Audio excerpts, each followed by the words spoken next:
ശ്രീനാരായണ ഗുരു open യൂണിവേഴ്സിറ്റിയുടെ literature and the contemporary വേൾഡിലെ ഒന്നാമത്തെ ബ്ലോക്കിലെ ഒന്നാമത്തെ യൂണിറ്റാണ് ദ മൊമെൻറ്റ്. മാർഗരറ്റ് അറ്റ്വുഡ് എന്ന് പറയുന്ന ഒരു റൈറ്റർ എഴുതിയതാണ്. അതുപോലെ മാർഗരറ്റ് അറ്റ്വുഡ് അവർക്ക് ബുക്കർ പ്രൈസ് കിട്ടിയിട്ടുള്ള പ്രശസ്തയായ ഒരു എഴുത്തുകാരിയാണ്, കനേഡിയൻ എഴുത്തുകാരിയാണ്. ഞാനിത് മീനിങ് ഉൾപ്പെടെ എഴുതിയിട്ടിരിക്കുന്നത് വെച്ചാൽ സാധാരണക്കാരായ കുട്ടികൾക്ക് വേണ്ടിയാണ്. ഇത് വായിച്ച് ഇത് മനസ്സിലാക്കിയിട്ട് ആദ്യം ഓഥറെക്കുറിച്ചും പിന്നെ പാഠങ്ങളുടെ ഉള്ളടക്കത്തെക്കുറിച്ചും മനസ്സിലാക്കി ക്വസ്റ്റ്യൻ ആൻസർ വരുമ്പോൾ അതനുസരിച്ച് അത് എഴുതാം, എസ്സേ ആയിട്ട് എഴുതാം. അപ്പോൾ ആദ്യമായിട്ട് നമ്മൾ ഒരു ഇൻട്രഡക്ഷൻ എപ്പോഴും എസ്സേ ചോദിച്ചാൽ നമ്മൾ എഴുതണം. അപ്പോൾ നമ്മൾ ആദ്യം മാർഗരറ്റ് അറ്റ്വുഡിനെ കുറിച്ച് നമുക്ക് നോക്കാം. Margaret Atwood is a well-known Canadian writer famous for her fiction and the feminist outlook. Margaret Atwood എന്ന് പറയുന്നത് ഒരു കനേഡിയൻ പ്രശസ്തയായ റൈറ്ററാണ്. അവരുടെ സാങ്കല്പികമായിട്ടും സ്ത്രീ വിമോചനത്തിന് വേണ്ടിയും ഉള്ള കാര്യങ്ങളാണ് അവരുടെ എഴുത്തിലെന്ന് പറയുന്നത്. She was born in 1939. അവർ ജനിച്ചത് 1939 ഒട്ടോവ എന്ന സ്ഥലത്താണ്. അവർ വളർന്നതാണെങ്കിലോ ഒൻറ്റാറിയോ അല്ലെങ്കിൽ ക്യൂബക് ആൻഡ് ടൊറൻറ്റോ എന്നീ സ്ഥലങ്ങളിലാണ് അവർ വളർന്നത്. She started writing when she was only 5 years old. അവർ എഴുതാൻ തുടങ്ങിയത് 5-ാം വയസ്സ് മുതലാണ്.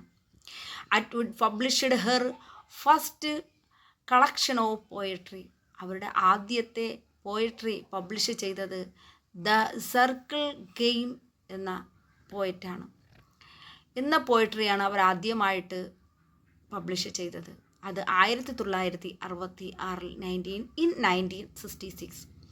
She published her first novel. അവരുടെ ആദ്യത്തെ നോവൽ എന്ന് പറയുന്നത് the edible woman in 1969. 1969 edible woman എന്ന് പറയുന്ന നോവലാണ് ആദ്യമായി പബ്ലിഷ് ചെയ്ത novel.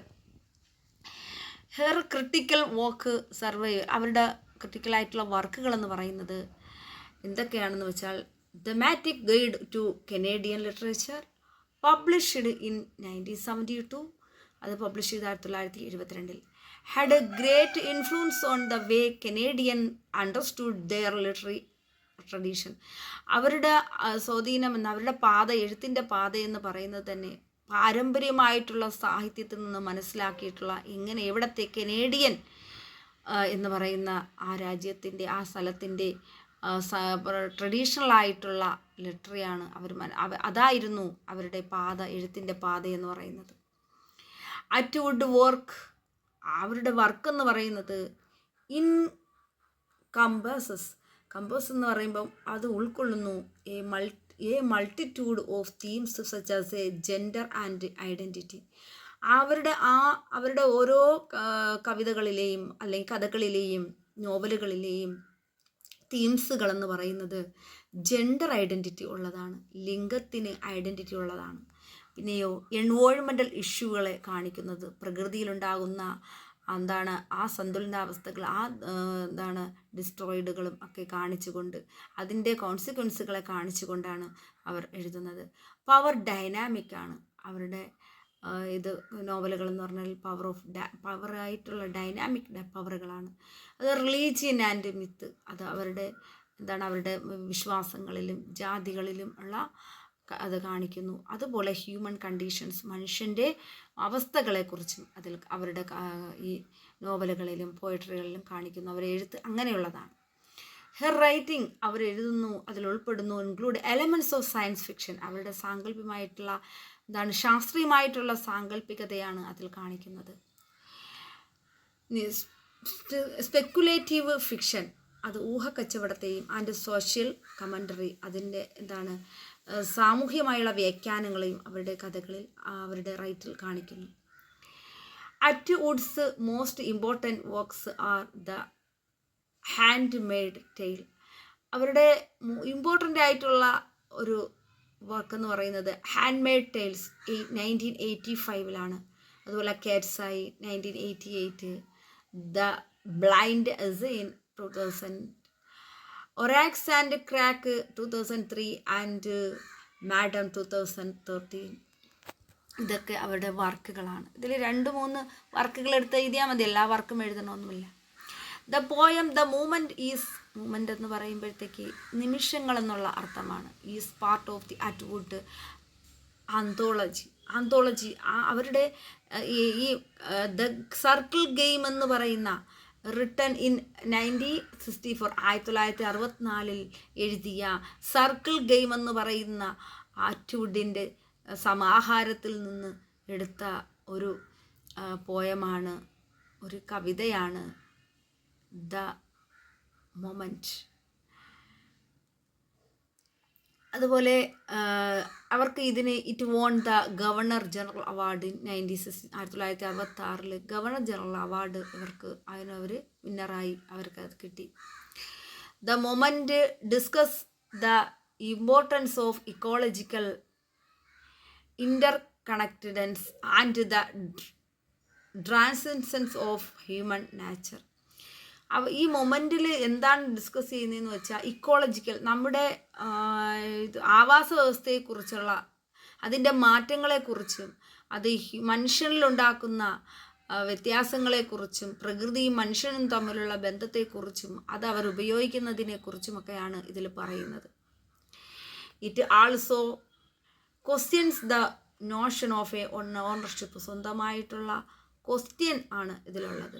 The concept of ecological interconnectedness lies at the centre of the preserving and conserving nature. പ്രകൃതിയെ സംരക്ഷിക്കുന്നതിനും അതിനെ സംരക്ഷിക്കുന്നതിനും അതിൻ്റെ സംരക്ഷണത്തെക്കുറിച്ച്, അതിൻ്റെ പ്രിസർവിങ്ങിനെ കുറിച്ചാണ് ഇതിൽ സെൻറ്ററായിട്ട് ഇതിൽ കിടക്കുന്നത്. ഇതിൽ പറഞ്ഞിരിക്കുന്ന ആവാസ വ്യവസ്ഥയെ നല്ല രീതിയിൽ പോകുമെങ്കിൽ നമ്മൾ എൻവയോൺമെൻറ്റിനെ എത്രത്തോളം പ്രിസർവ് ചെയ്യണം, എത്രത്തോളം കൺസർവ് ചെയ്യണം എന്നതിനെക്കുറിച്ചാണ്. നമ്മൾ ഇക്കോളജിയുടെ ആയി കണക്ട് ചെയ്തിരിക്കുന്ന ഈ ആവാസ വ്യവസ്ഥയിലെ ഈ എൻവയോൺമെൻറ്റിനെ എത്രത്തോളം നമ്മൾ ആവാസ വ്യവസ്ഥ സുഖകരമാക്കണമെങ്കിൽ എത്രത്തോളം നമ്മളതിനെ പ്രിസർവ് ചെയ്യണമെന്നും എത്രത്തോളം സംരക്ഷിക്കണമെന്നുമാണ് ഇതിൽ പറഞ്ഞിരിക്കുന്നത്. It is important to maintain the delicate balance between various faces and nature itself. അതാണ് അതിനെ മെയിൻറ്റെയിൻ ചെയ്യുന്നതിനെക്കുറിച്ച്, പ്രകൃതി എത്രത്തോളം നമ്മൾ മെയിൻറ്റെയിൻ ചെയ്യുന്നത്, നമ്മുടെ സ്വയം നമ്മളത് എങ്ങനെ നാച്ചറിനെ സംരക്ഷിക്കണമെന്നതിനെക്കുറിച്ചുള്ള ഒരു ഇമ്പോർട്ടൻസ് ആണ് ഈ പാഠത്തിൽ അവർ കാണിച്ചിരിക്കുന്നത്. Each species plays the unequal role in the ecosystem the contributing to a survival. ഇതിനെ നമ്മൾ എങ്ങനെയൊക്കെയാണ് നമ്മൾ ഇക്കോസിസ്റ്റത്തെ നമ്മൾ അതിജീവിക്കേണ്ടതെന്നതിനെക്കുറിച്ചും. However human beings untoward actions, അത് എത്രത്തോളം നമ്മളെ ഹ്യൂമൻ ബീയിങ്സിനെ എത്രത്തോളം അത് പ്രതികൂലമായി ബാധിക്കുമെന്നും, അതുപോലെ തന്നെ ജിയോ പാരഡൈസ് ബയോഡൈവേഴ്സിറ്റി, ഇത് അപകടത്തിലാക്കുന്നത് നമ്മുടെ ബയോഡൈവേഴ്സിറ്റിയെ എത്രത്തോളമാണ് അത് അപകടത്തിലാക്കുന്നതിനെക്കുറിച്ചും അതിൻ്റെ കോൺസിക്വൻസിനെ കുറിച്ചുമാണ് ഇതിൽ അവർ പറയുന്നത്. അതേപോലെ human beings desire to own the earth has a led to കാറ്റാസ്ട്രോഫിക്.